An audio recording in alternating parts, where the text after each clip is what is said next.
안녕하십니까.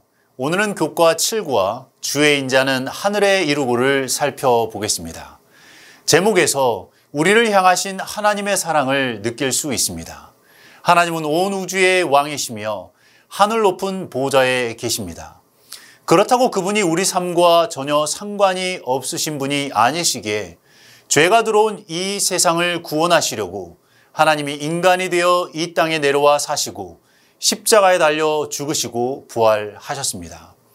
이것은 주님의 보좌가 하늘 높은 곳에 있는 만큼 그분의 인자하심이 크다는 사실을 우리에게 알려주고 있습니다. 하나님은 죄로 망가진 우리가 회복되기를 간절히 원하시며 새로운 삶을 살게 되기를 간절히 바라십니다.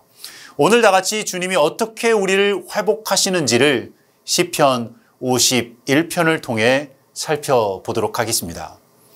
시편 51편은 긴 표제어를 달고 있습니다. 시편 51편 1절 위에 아만 작은 글씨로 다윗이 밧세바와 동침한 후 선지자 나단이 저에게 온 때라고 적혀 있는 것을 볼 수 있을 것입니다.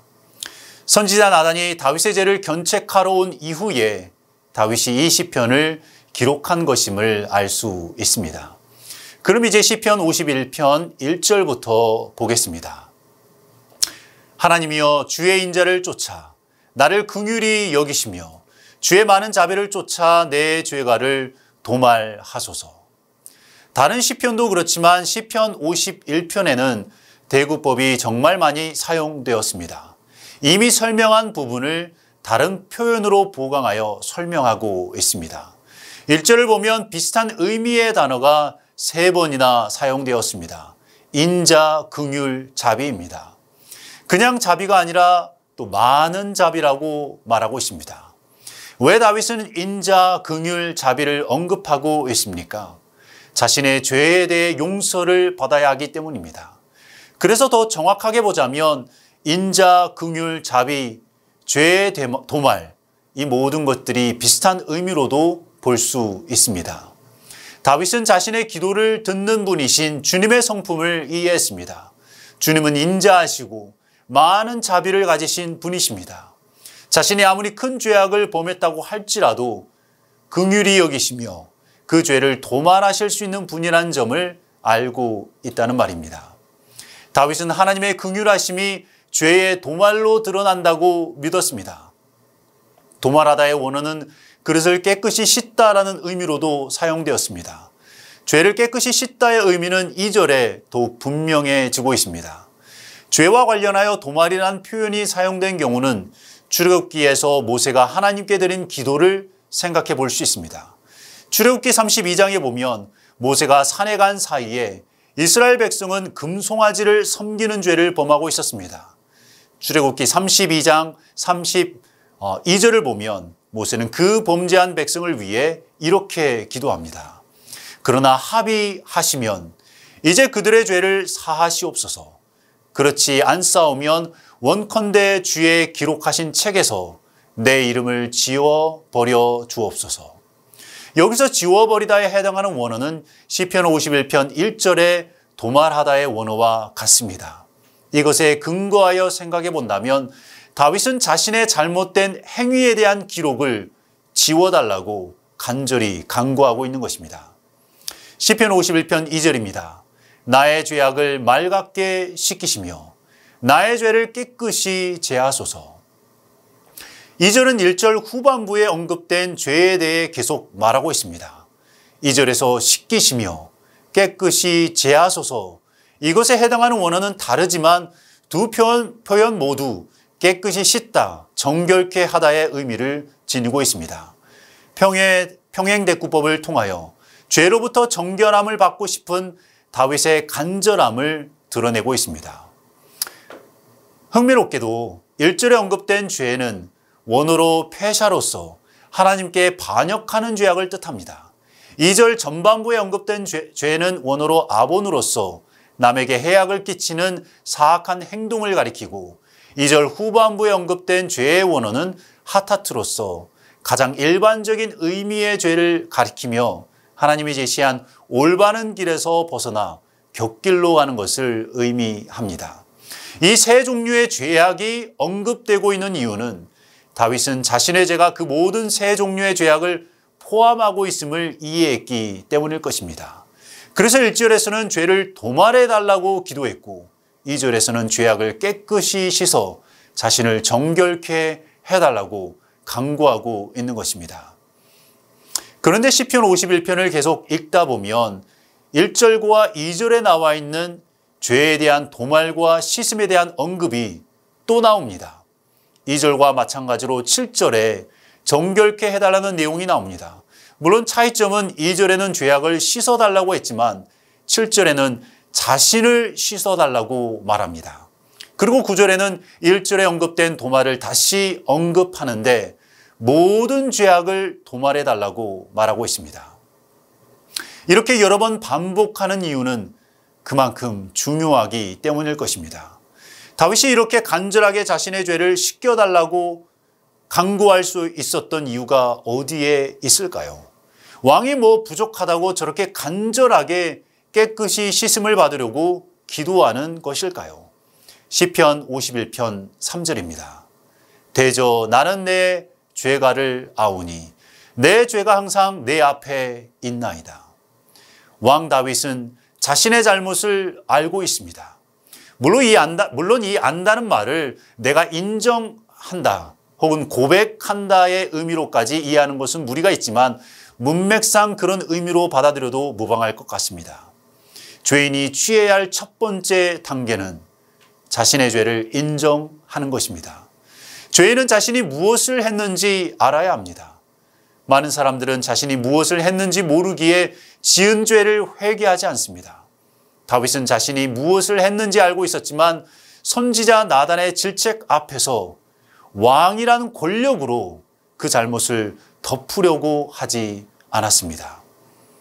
다윗의 위대함이 어디에 있습니까? 선지자 나단이 죄를 지적하자 다윗은 자신이 왕이었을지라도 그 자리에서 자신의 죄를 인정했습니다. 왕도 인간이며 하나님 앞에서는 인생일 뿐입니다. 왕도 하나님 앞에서는 우리와 마찬가지로 동일한 구원의 과정을 밟아야 합니다.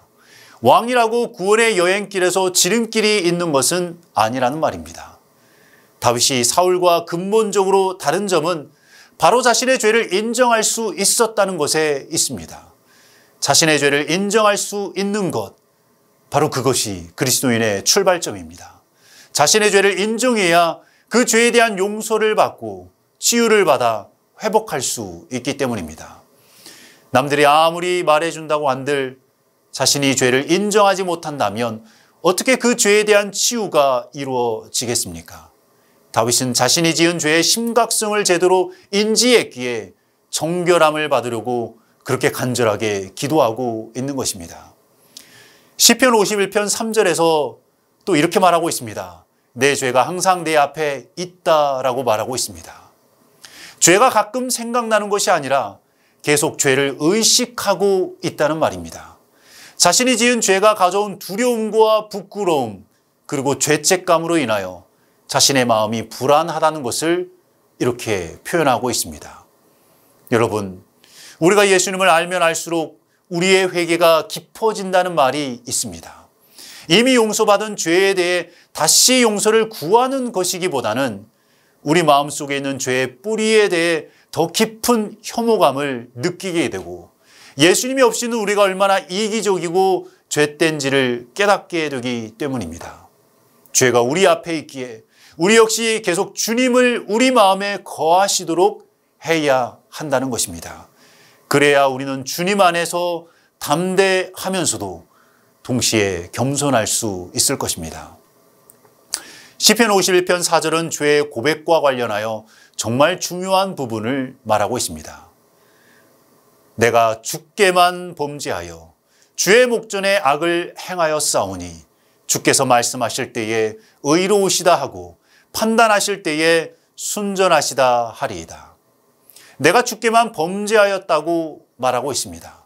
다윗은 우리아에게 죄를 범하였고 다윗은 밧세바에게도 죄를 범했습니다.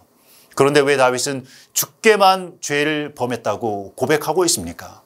실제로 어떤 학자들은 다른 사람에 대한 죄의 고백이 없다는 것에 주목하여 여기에는 다른 사람에 대한 인식이 없었다고 주장하기도 합니다. 그러나 구약 성경을 보면 이스라엘은 다른 사람들에게 지은 죄를 하나님께 지은 죄로 믿었음을 알 수 있습니다. 그 예시로 두 성경절을 살펴보겠습니다. 창세기 38장 8절에서 9절입니다. 요셉이 거절하여 자기 주인의 처에게 이르되 나의 주인이 가정 재반 모든 소유를 간섭지 아니하고 다 내 손에 위임하였으니 이 집에는 나보다 큰 이가 없으며 주인이 아무것도 내게 금하지 아니하였어도 금한 것은 당신뿐이니 당신은 자기 아내임이라. 그런즉 내가 어찌 이 큰 악을 행하여 하나님께 득죄하리이까. 요셉은 자신이 주인의 아내와 함께 자는 것이 주인에게 죄를 범하는 것임을 알았지만 그럼에도 불구하고 그 행위는 하나님께 죄를 범하는 것으로 말하고 있습니다. 잠언 14장 31절에도 이렇게 말하고 있습니다. 가난한 사람을 학대하는 자는 그를 지으신 이를 멸시하는 자요 궁핍한 사람을 불쌍히 여기는 자는 주를 존경하는 자니라. 이 성경절 역시 사람에게 지은 죄를 하나님께 지은 죄로 믿었음을 보여주고 있습니다. 그런데 왜 이렇게 이해했을까요? 왜냐하면 무슨 죄든지 그 죄는 제일 먼저 하나님의 마음을 아프게 하기 때문입니다. 우리가 다른 사람에게 지은 죄가 하나님의 심장을 파열시키고 죽게 했다는 사실을 이해해야 한다는 것입니다. 성소에서도 제물이 피를 흘리고 죽었습니다. 모든 희생을 감수하신 그 하나님의 사랑을 진정으로 깨닫지 못한다면 우리는 죄를 미워하지 못할 것입니다. 시편 51편 6절에 지혜를 언급하고 있습니다. 잠언 1장 7절에 따르면 여호와를 두려워하는 것이 지혜의 근본이라고 말합니다. 지혜의 핵심은 여호와를 두려워하는 것입니다. 주님께만 죄를 범했다는 것은 주님만을 내가 두려워하겠다는 고백이기도 합니다. 바로 이것이 참 지혜입니다. 우리가 주님을 경외하며 그분을 우리 주변에 모실 때 우리는 죄를 멀리할 것이며 혹시 죄를 범하더라도 바로 그 즉시로 주님께 달려와 그 죄를 고백할 것입니다. 바로 이런 삶이 지혜로운 삶이라는 것입니다. 그러므로 자신이 지은 죄가 오직 하나님께만 지은 죄임을 이해했다는 것은 하나님께만 죄를 고백하고 용서를 구하면 끝나는 것이 아니라 죄를 범한 사람에 대한 의무도 저버리지 않겠다는 강력한 의지의 표현임을 잊지 말아야 합니다. 왜냐하면 하나님에 대한 사랑이 회복되면 그 하나님이 지으신 다른 피조물에 대한 사랑도 회복되기 때문입니다. 4절에서 다윗은 주님이 보실 때 악을 행하였다고 말하고 있습니다. 사람이 정한 기준이 아니라 하나님이 정하신 기준을 받아들이고 그 기준으로 자신을 살펴보고 있는 것입니다. 고대 시대의 이방 나라의 왕이나 권력자는 자신들의 지위를 이용하여 죄를 범하여도 책임을 지지 않았지만 다윗 왕은 그가 왕이었을지라도 하나님의 자녀였기 때문에 하나님이 제공하신 기준을 받아들였던 것입니다. 시편 51편 4절 후반부에서 주님의 말씀은 옳고 주님의 심판은 정당하다고 말하고 있습니다. 주님에 대한 신뢰가 있기 때문에 가능한 말씀입니다. 모든 것을 아시는 하나님, 사람의 마음을 아시는 하나님은 죄를 인정하고 그 죄를 고백하는 자의 마음을 아십니다. 그러므로 그 하나님이 의롭다고 선언해 주셔야 하고 그 하나님이 정당하게 판단해 주셔야 하는 것입니다. 시편 51편 5절입니다. 내가 죄악 중에 출생하였으며 모친이 죄 중에 나를 잉태하였나이다. 죄라는 것은 개인적인 차원도 있지만 사회적인 차원도 있음을 5절은 언급하고 있습니다. 여기서 다윗은 자신이 죄를 지었던 것은 어머니가 나를 죄악 가운데 낳았으므로 죄를 지을 수밖에 없었다면서 문제는 내게 있는 것이 아니라 나를 죄악 중에 태어나게 한 조상이 문제라고 말하는 것이었다면 이 시편은 진정한 참회의 시가 아닐 것입니다. 다윗은 무엇을 말하고 있습니까? 죄의 깊은 뿌리입니다. 아담과 하와가 타락한 이래로 조상 대대로 전해 내려온 죄의 참혹한 성질을 언급하고 있는 것입니다. 태어날 때부터 우리가 갖게 되는 죄로 기울어지는 경향성 또는 죄된 본성의 힘을 말하고 있습니다. 그 죄의 힘은 너무 강력하여 모든 인류를 집어삼켜 버렸습니다. 흉악한 범죄자이든 그냥 착한 시민이든 어느 누구도 그 죄의 강한 세력으로부터 벗어난 자가 없습니다. 그래서 모두가 구주를 필요로 합니다. 예수님이 역사하지 않으신다면 이 죄의 힘에서 벗어날 자가 아무도 없다는 것입니다. 왕이든지 종이든지 신분고하를 막론하고 어느 누구나 구주를 영접하지 않는다면 죄로부터 용서받을 수 없을 뿐만 아니라 죄의 세력을 이길 자가 없다는 것입니다. 예수님이 없으면 아무것도 할 수 없다는 것은 예수님이 없으면 그 어느 누구도 정결한 마음을 가질 수 없고 의로운 삶을 살 수 없음을 뜻하고 있습니다. 사람들은 그래도 내가 저 악한 사람보다는 저 살인자보다는 낫다라고 생각하지만 우리 속에 있는 죄의 뿌리를 생각해 본다면 내가 생각하는 악한 사람이나 더 악한 나라는 존재나 별반 다를 게 없습니다. 죄로 말미암아 우리 모두 다 죽을 운명이기 때문입니다. 그래서 우리는 예수님을 바라보아야 합니다. 그분 안에서 희망을 찾아야 한다는 것입니다. 시편 51편 6절부터 9절까지는 앞서 설명한 것을 다른 방식으로 표현하면서 다윗은 다시 한번 죄로부터 정결함을 받고 그 죄가 도말되기를 원한다고 말하고 있습니다. 이제 두 번째 단락이 시작되는 10절부터는 회복에 초점을 맞추고 있습니다. 시편 51편 10절입니다. 하나님이여 내 속에 정한 마음을 창조하시고 내 안에 정직한 영을 새롭게 하소서. 10절을 읽었을 때 인상 깊게 들리는 표현이 무엇이겠습니까? 바로 창조라는 표현입니다. 창조라는 단어를 들으면 우리는 바로 창세기 1장을 떠올릴 수밖에 없습니다. 세상이 텅 비어 흑암에 둘러싸여 있었을 때 하나님은 말씀으로 창조를 시작하셨습니다. 마찬가지로 하나님이 죄인을 용서하시고 그 마음에 아름다운 나라를 창조하시겠다는 것입니다. 죄인은 스스로 회복할 수 없습니다. 죄인이 용서받고 회복하는 것도 하나님의 창조 사역의 결과입니다. 그래서 복음도 창조입니다. 이 사상은 신약에 더 분명해집니다. 골로새서 1장에 보면 구원의 역사를 창조의 역사와 연관지어 설명하고 있습니다. 골로새서 1장 13절과 14절 그리고 16절입니다. 그가 우리를 흑암의 권세에서 건져내사 그의 사랑의 아들의 나라로 옮기셨으니 그 아들 안에서 우리가 구속 곧 죄사함을 얻었도다. 이는 만물이 그에게 창조되되 하늘과 땅에서 보이는 것들과 보이지 않는 것들과 혹은 보좌들이나 주관들이나 정사들이나 권세들이나 만물이 다 그로 말미암고 그를 위하여 창조되었고 우리가 죄사함을 받아 구원함을 받아서 하나님의 나라에 들어가게 된 것은 예수님 때문인데 그 예수님이 그렇게 하실 수 있는 이유는 그분이 창조주 하나님이시기 때문이라는 것입니다. 구원의 역사와 창조의 역사를 서로 연관지어서 골로새서는 설명하고 있습니다. 고린도후서 4장 6절도 마찬가지입니다. 어두운 데서 빛이 빛이리라 하시던 그 하나님께서 예수 그리스도의 얼굴에 있는 하나님의 영광을 아는 빛을 우리 마음에 비치셨느니라. 우리 마음에 창조의 역사가 일어나야 합니다. 죄로 어둡고 혼란스러운 우리 마음에 하나님이 창조하신 빛이 들어와서 예수 그리스도만 드러나게 해야 한다는 것입니다. 그러므로 복음은 창조입니다. 다윗은 죄 중에 태어난 자신이 회복될 수 있는 방법은 하나님의 창조의 역사가 자신의 마음에 일어나는 것이라고 말하고 있습니다.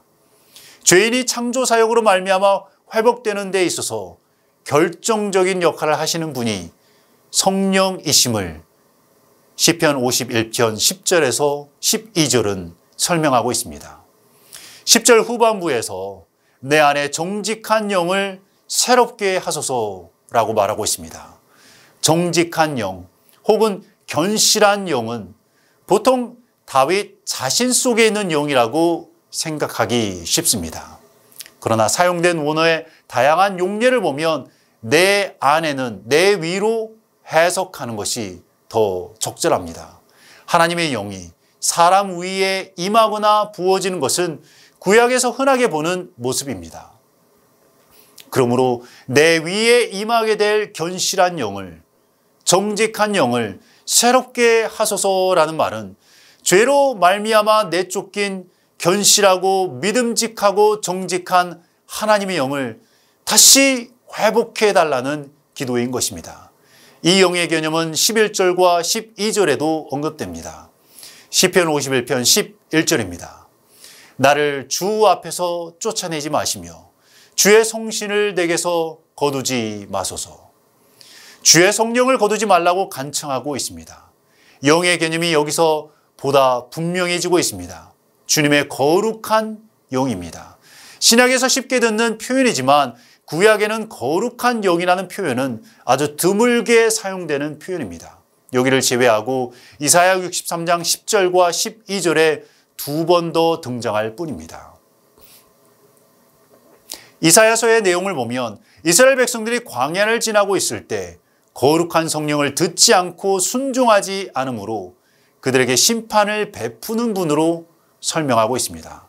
또한 이사야 63장 14절에는 하나님의 영은 안식을 주시는 존재로 설명하고 있습니다. 다윗은 거룩한 성령의 인도하심을 계속 받음으로써 죄로부터 분리되고 세상이 알 수 없는 평안을 경험하려는 마음이 간절했던 것입니다. 시편 51편 12절에도 영이 나옵니다. 주의 구원의 즐거움을 내게 회복시키시고 자원하는 심령을 주사 나를 붙드소서. 12절에는 자원하는 심령이 나옵니다. 오늘을 직역하면 자원하는 영입니다. 이것은 보통 자발적인 마음, 자원하는 마음으로 이해합니다. 죄로부터 용서받고 새 마음을 받는다면 주님 안에서의 즐거움이 회복되어 또한 주님의 말씀을 자발적인 마음으로 순종하게 될 것입니다. 그러나 10절, 11절과 마찬가지로 12절에 자원하는 영도 하나님의 영을 가리키는 것이 더 적절할 것입니다. 왜냐하면 우리에게 자원하는 심령을 주시는 분도 성령님이시기 때문입니다. 다윗은 죄를 지은 인간이 회복되기 위해서는 성령의 역사를 체험해야 함을 이해했던 것입니다.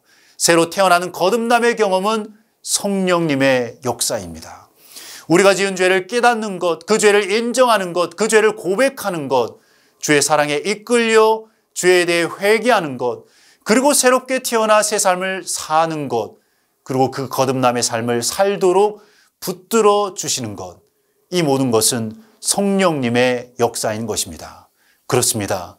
우리는 정직한 영, 거룩한 영, 자원하는 영을 보내달라고 하나님께 매일 간구해야 합니다. 12절에서 말하는 것처럼 성령님이 우리를 붙들어 주시며 정로의 길을 가도록 우리를 보존해 주시기 때문입니다. 그리고 우리가 12절에서 놓치지 말아야 할 한 단어가 있습니다. 그것은 즐거움입니다. 구원을 경험하면 즐겁고 기쁘게 됩니다. 그리스도인의 삶에도 힘든 일과 어려움이 있습니다. 또한 재림교인들은 해야 할 의무들이 많이 있습니다.